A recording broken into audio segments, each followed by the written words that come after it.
For this tutorial, you will need yarn, a 5.5mm hook, and a pair of scissors. I used the I Love This yarn from Hobby Lobby in this tutorial, but for the fuzzy leg warmers you see on the thumbnail, I use yarn B. To make the leg warmers, you'll need to know how to do a single crochet, a back loop single crochet, half double crochet, and a slip stitch. If you already know how to do these stitches, you can skip to the timestamp listed on the screen.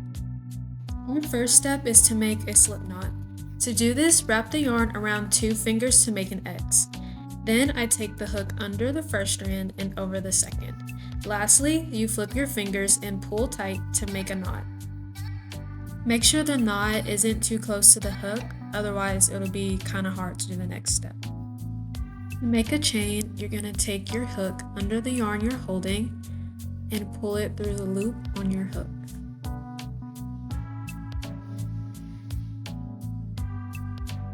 Once again, take your hook underneath the yarn you're holding and pull it through the loop on your hook.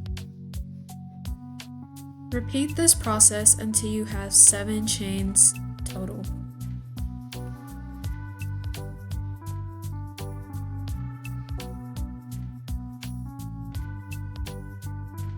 I now have 1, 2, 3, 4, 5, 6, 7 chains on my hook. To begin the next row, you're going to chain 1 and look for the second chain from your hook. 1, 2.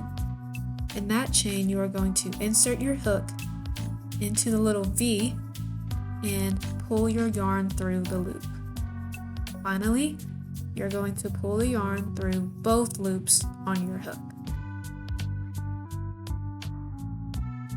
To make your next single crochet, look for the next chain and find the V.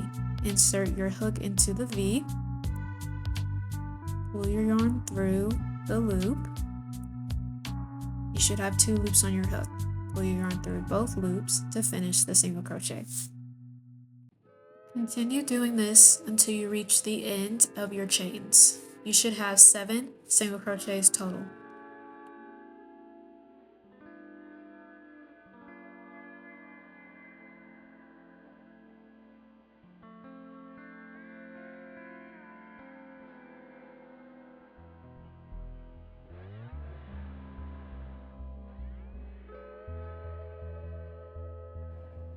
Once you finish your last single crochet, you're going to chain 1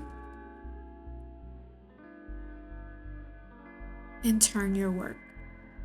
This row we're going to continue to make single crochets, but I want to show you because it looks a little bit different. The V is still present, but this time you're going to insert underneath the V in the little gap, pull up a loop, and pull your yarn through both loops on your hook. Again, insert it underneath the V this time. Pull up a loop and pull through both loops on your hook.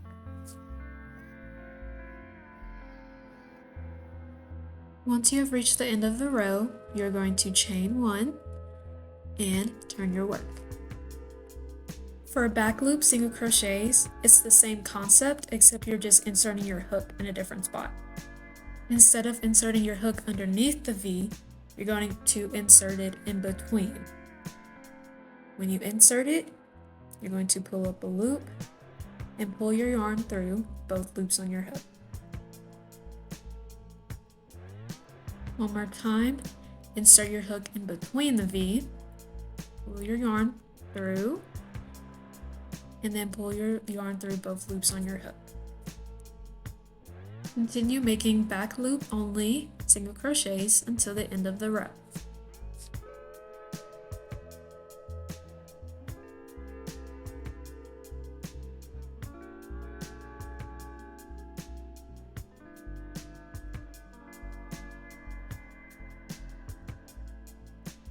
Once you're done, chain 1 and turn your work. You're going to make another row of back loop single crochets just to practice.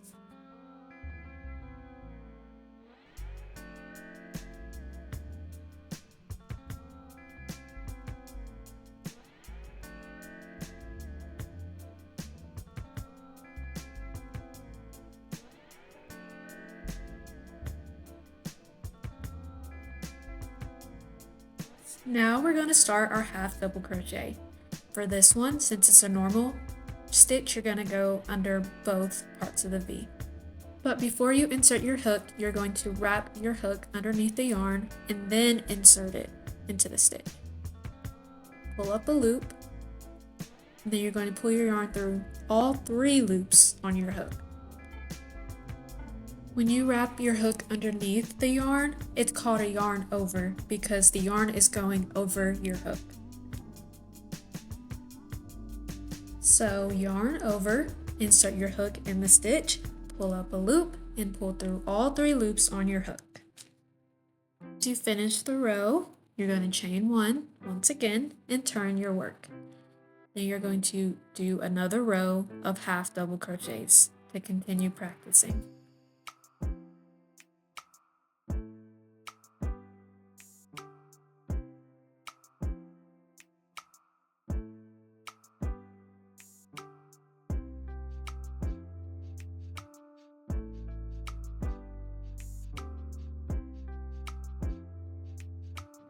Chain 1 and turn your work so we can begin our last stitch to learn. Insert your hook under both V's, yarn over and pull through the only loop on the hook. A slip stitch is a bit different than the other stitches we've done because you don't pull up a loop after you yarn over. So you insert your hook under both V's, yarn over, and pull directly into the loop on your hook. Slip stitches can get a bit tight since they're so small in comparison to the other stitches, so just make sure you're being super loose with your tension.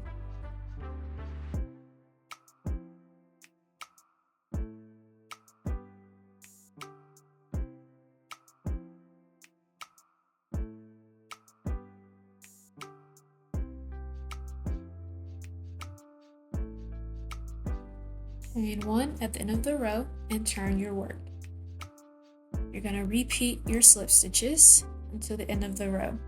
It can be a little difficult to do a row of slip stitches after a previous row of the same stitch, so just make sure you're looking for your V's and going underneath both of them.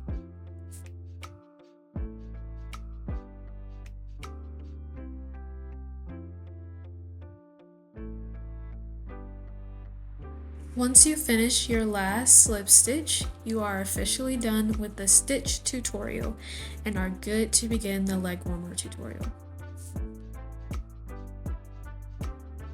To begin your leg warmer, you will need to make chains. The number of chains you need to make will be determined by how long you want your leg warmer. For me, I made mine from the ankle to just below my knee, and that was about 38 chains. If your chain count ends up being an even number like mine, make sure you chain 1 at the end to make it an odd number. This is going to help the edges of your leg warmer stay straight.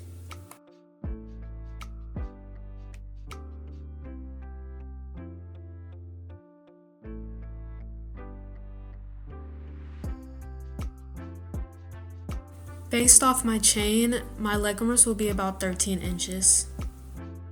Once you've reached your desired length, you're going to chain 1 and single crochet into every chain all the way down.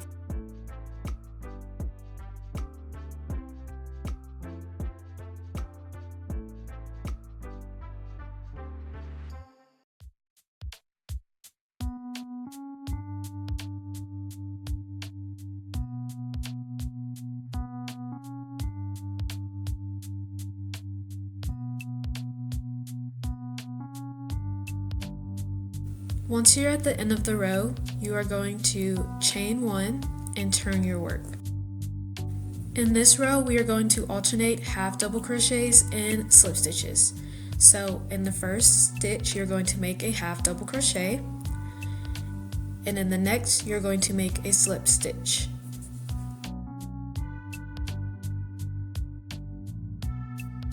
And this is what you're going to do until the end of the row. So in the next, make a half double. And after your half double, it's going to be a slip stitch. Make sure you're keeping your slip stitches pretty loose so that your project won't squish together. This row is going to be where our repeat for this pattern begins.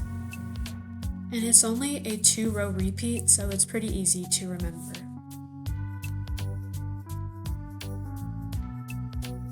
At the end of this row, you should end on a half double crochet. If you don't, it's not that big of a deal. The ends of your projects may be a bit bumpy. Now you're going to chain 1 and turn your work. As you can see, the pattern is already beginning to form.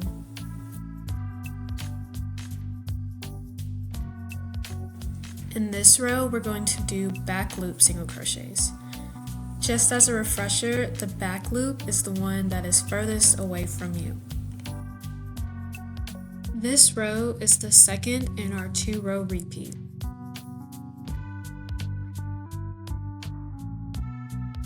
Continue doing these until the end of the row.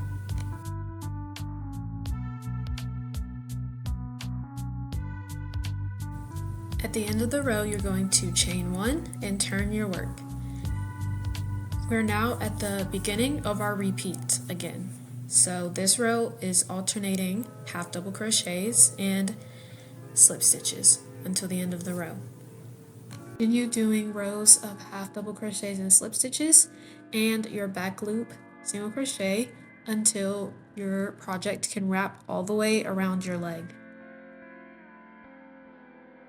I ended my leg warmers on the back loop single crochet row, but it's up to you. I will say that ending on this row will make it easier to sew the 2 sides together.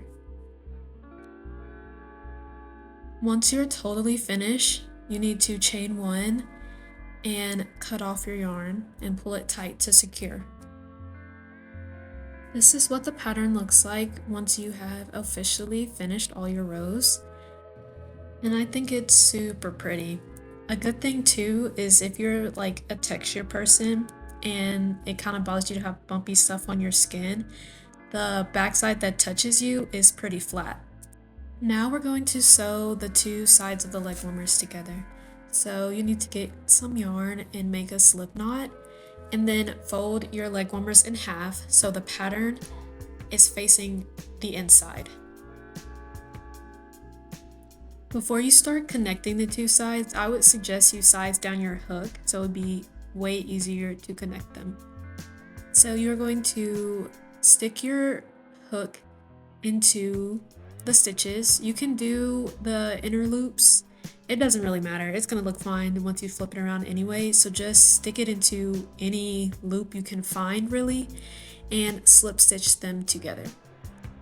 In this one, I'm doing the back loop and the front loop.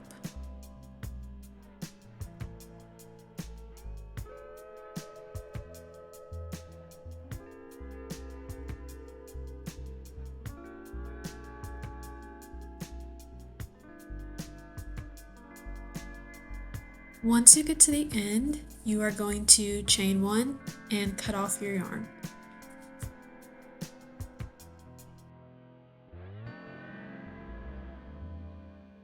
Now that you're done, you can flip it to the right side and try it on.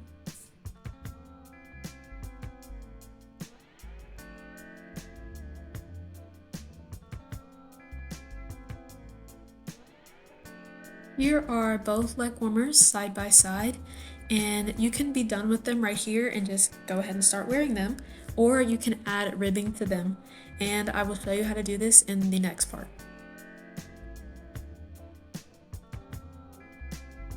To start the ribbing, you are going to make a chain. The amount of chains you make is going to be determined by how tall you want your ribbing to be. I didn't want mine to be too much taller, so I did about 7 chains.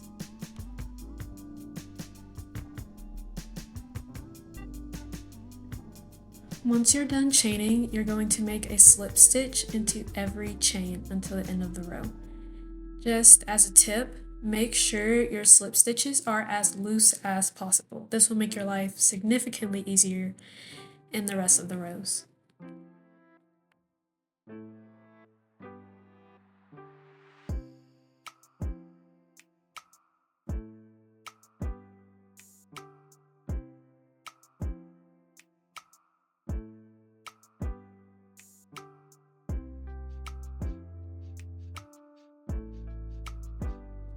At the end of the row, chain 1 and turn your work. The rest of the rows from here on out will be back loop slip stitches. This can be a bit difficult because it's hard to tell which loop to go into, but just make sure you turn your work towards you so you can see where the back loop is. It's important to keep your slip stitches loose here as well because it's only going to get harder and harder to get your hook into the stitches. Before you finish and cut off your yarn, make sure that the ribbing can wrap comfortably around your leg. Now we're going to sew the two ends together. So bring them together and all you're going to do is slip stitch the stitches together.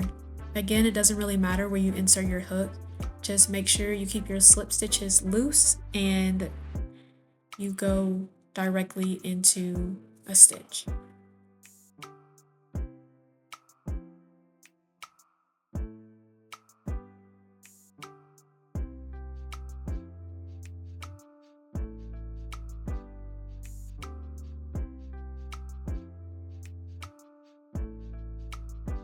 When you cut off your yarn, just make sure you leave enough to attach the ribbing to the leg warmer. To do this, we are going to flip the ribbing to the correct side and place the leg warmer inside of the ribbing. So the ribbing should fit all around the leg warmer.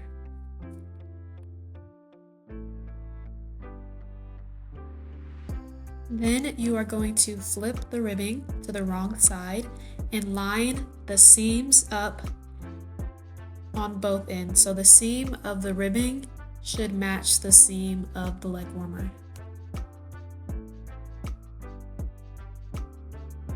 Lastly, you are going to slip stitch the ribbing and the leg warmer together.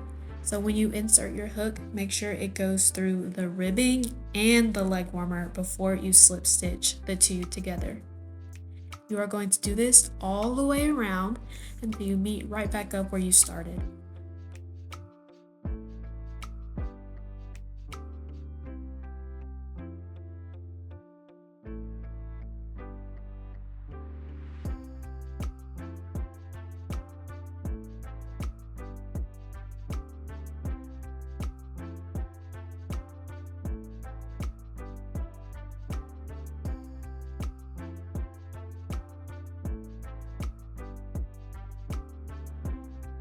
Once you're done, you are going to chain 1 and cut off your yarn. Now you are officially done. Try it on and make sure that everything fits properly and that the ribbing isn't closing up too tight on your legs. This is what both leg warmers look like with the ribbing. Just as a tip, I'd say try to make your leg warmers from yarn that's from the same dye lot, or else you will have slightly different colored leg warmers like me. Thank you so much for watching. I hope you enjoyed this leg warmer tutorial.